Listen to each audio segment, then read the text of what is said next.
What's happening, guys? Hope you're all good. What we're doing today? Today we're going into the city centre. If you can't already tell by my accent, I'm from a place called Birmingham over here in the UK. The city centre is pretty deserted at the moment because we're in a lockdown. So you should be working from home wherever possible, which means all these office spaces are empty. Obviously I can't work from home, but it's a good chance for me to get in these places while they're empty.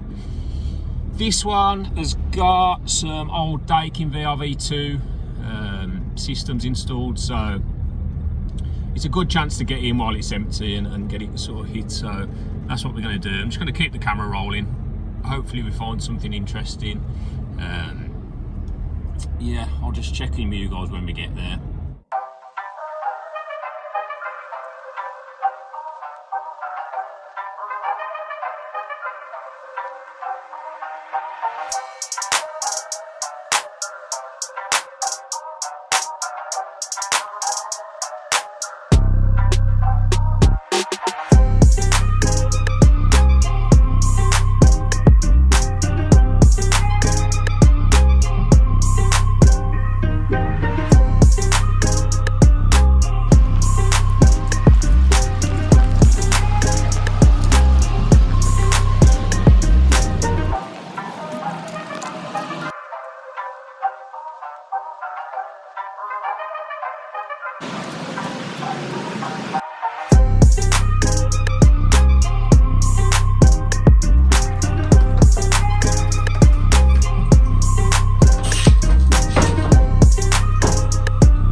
These are all our units, so I've got a few old Daikin VRV2s.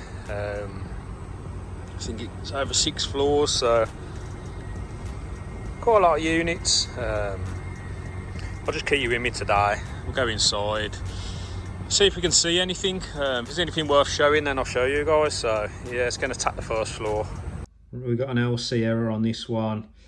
So LC, it can be a number of things, to be fair, a bit of a funny error, but I think what I'm going to do, get the air filters out of this one, we'll go and give them a wash and then we'll attack that one after. Also, I don't know if you can see the state of these return air grills. Like I said, we're in the city centre, the air handling unit blows a lot of crap in, and obviously it sucked up a lot of crap through there, look. So I don't usually do this as part of a maintenance, usually an additional charge, but while I've got the time, I'm just going to whip them out and give them a wash, I think. I just wanted to show you something. So I've got these filters out from one of the floors, and it's probably quite hard to see. You can see there's some dirt on there. Now, I know I've badgered on about this before, but wherever possible, if there's a water source nearby, I'll plug this thing in, and we'll give them all a good washing down. Obviously, I've got this Milwaukee vacuum. So if all else fails, you can always vacuum them. But what I'm going to do, I'm going to vacuum one so it looks clean. And then what we're going to do, we're going to wash it after. And I'll catch all the water in this bucket and we'll just see exactly how much crap comes off it. So even though you think it's clean after vacuuming it, I guarantee there'll be a lot of black water come off that. We are in the city centre, and there is a lot of crap that gets dragged up through the air handling unit in here as well. So we'll give it a vacuum and then we'll give it a wash and see how much crap comes off it.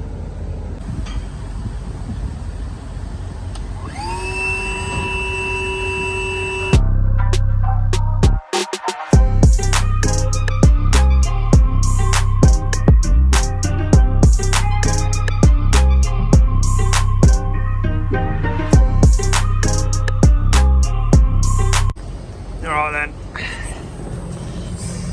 That's vacuumed, and to the eye it looks clean. Can't see any dirt on there anymore. Vacuum the front, I vacuum the back. So what we'll do, I'll shove it in this. Well, I couldn't have picked a worse colour. I've picked a black bucket, but let's see if we can see. We'll get this, give it a wash. We'll have a look at the colour of the water.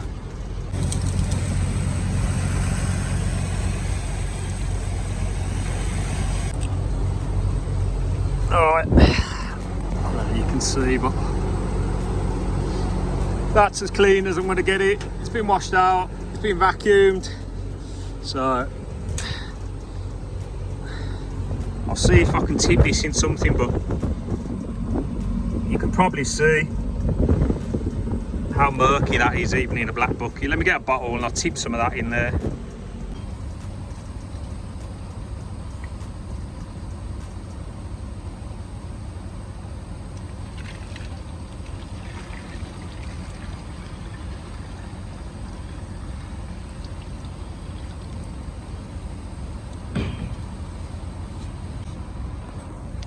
Woo!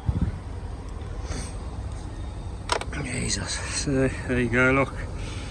That's how black and murky the water that came off them filters is. I know you can't always wash them, there's not always a water source, but I don't know, if there is, I just think it's yeah, it's a little bit cleaner just to give them a swirl, to be honest. Anyway, let's crack on.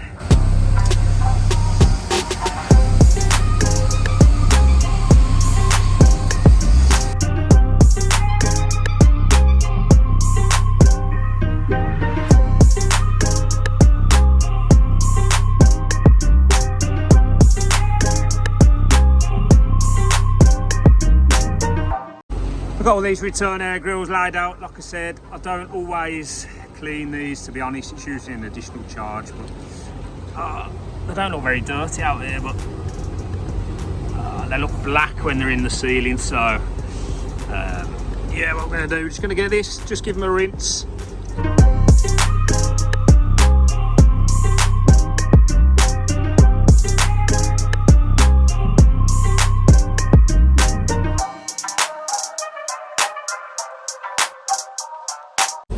We've got all these washed, all these filters, and then these return air grills, so just going to give them a dry and then we'll go and put them back in. Right, you see that flashing, obviously that's our LC error, so sorry, I've just walked 6 flights of stairs trying to be fit. What we'll do, we're going to have a look out there, whip the covers off, see if we can see anything obvious.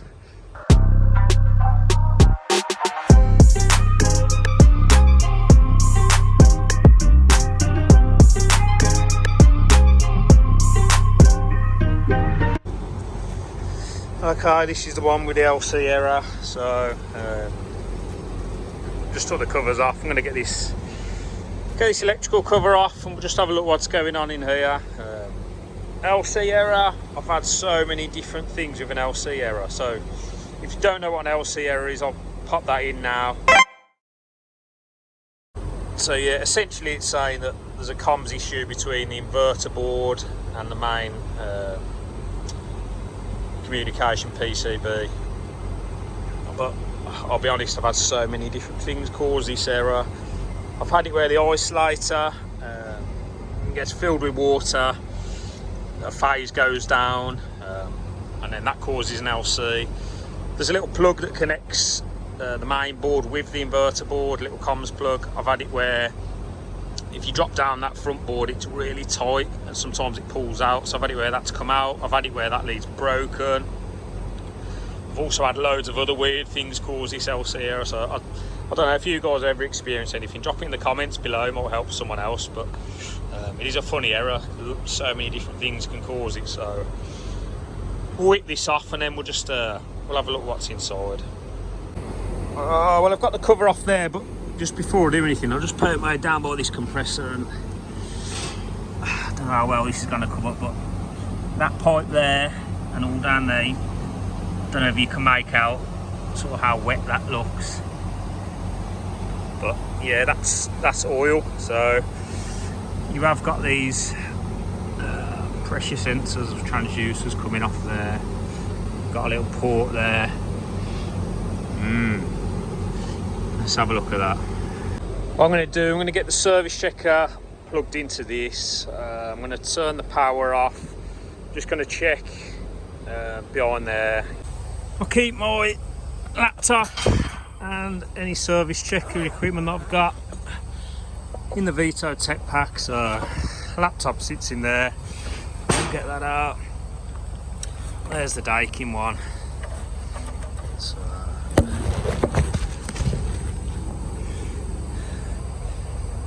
we'll hook that up now. I'll just keep all my spare chargers and leads. It's looking a bit sparse at the moment, but you need all these leads for the Daikin one. Get that one, and then get that one on. So I'll quickly get this rigged up. Right then, we've got that service checker rigged up. So I don't know how well it's going to show up on camera, but that's the system we're after. So I'm just going to open up the data and we'll have a look what the pressure transducers are reading. And you will see there, look, LC error. If we scroll down, there's actually 9.9 bar. So just down there. So there is some standing pressure. So I think what we're going to do is just switch the power off. I'm going to have a look around that inverter board, and then we'll spray some leak spray around there. Perhaps there isn't a leak, or perhaps we've just caught it early. So yeah, let's have a look. Oi, bingo! There it is. I don't know if you guys can see that, but you'll see the bubbles coming out of there. So obviously that's leaking from there. I think we've caught this pretty early, to be honest. But what we're going to do, obviously we're going to leave it isolated, and we're going to arrange to whip out whatever refrigerant remains in here. We need to get that out. Drop a pressure leak test on it. We're going to replace that there. I'm going to test this compressor before I go to the inverter compressor. I'm not going to switch it on though, knowing that it's leaking. So if there's any further faults with the board, we'll have to diagnose that after. But yeah, that needs replacing before it comes flying off. So I think that's what we're going to do. I'm stopping for a bite to eat. It's just madness how quiet it is up here. It's like something out of a film. Absolutely deserted.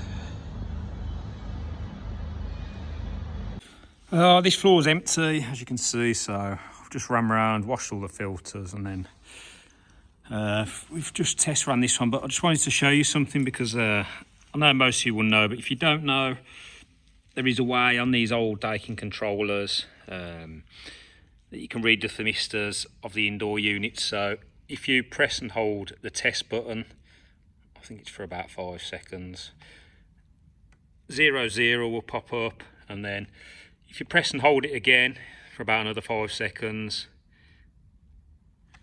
you'll see 40 pop up. Hit that temperature up and down, so that changes to 41, and now these are going to be your thermistor readings. So 00, that's that thermistor there in the controller, so that's 60, and then if you press up, 01, that will be the return air sensor up on the unit. Press it again, 02, that will be the liquid going into the unit, and then 03, that will be your gas coming out of the unit. You'll see there, look, unit number 03, if you tap that, unit number 10, unit number 20, it will scroll through however many units are on that controller. So once you've done all that, just hit the test button, then that will drop you back out of there. But it's a handy thing to know. Yeah, if you want to check all your temperatures, you haven't got the service software, then you can still do it on these old style controllers. Oh, then this floor, I reckon it's probably the beginning of the year. I did some work on a unit somewhere over there, and I left a pair of side cutters. Now, I bought these from Tool Show or Tool Fair last year.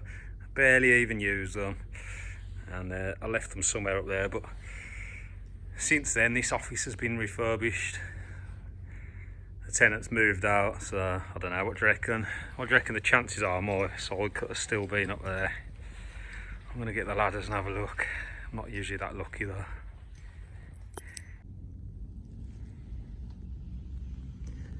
Oh no, man, I'm not that lucky. They're not here. Somebody else has had them away. We have got we've got one of the wall-mounted return air thermistors up here. I think they've probably removed that from a wall or a pillar or something. So I'll have to recommend that we do something with that, either take it off or stick it back on a wall somewhere. Someone's got a nice new pair of side cutters. Right then, I'll show you one last little job. So you'll see there, look, an old solenoid valve. So that used to be up there off the top of my head. I think that was the oil solenoid for the oil control. You'll see there, look, that white plug in that black connector. So they were using this, so I just pinched another spare solenoid that I had on the truck, but we've got another one, so I'm going to get this fitted, and I'm going to tidy all this up, because you'll see, look, it's all been left like that. So yeah, we'll get that swapped to quickly get all this tidied up, and then I might call it a day, because the sun's going down, it's getting dark.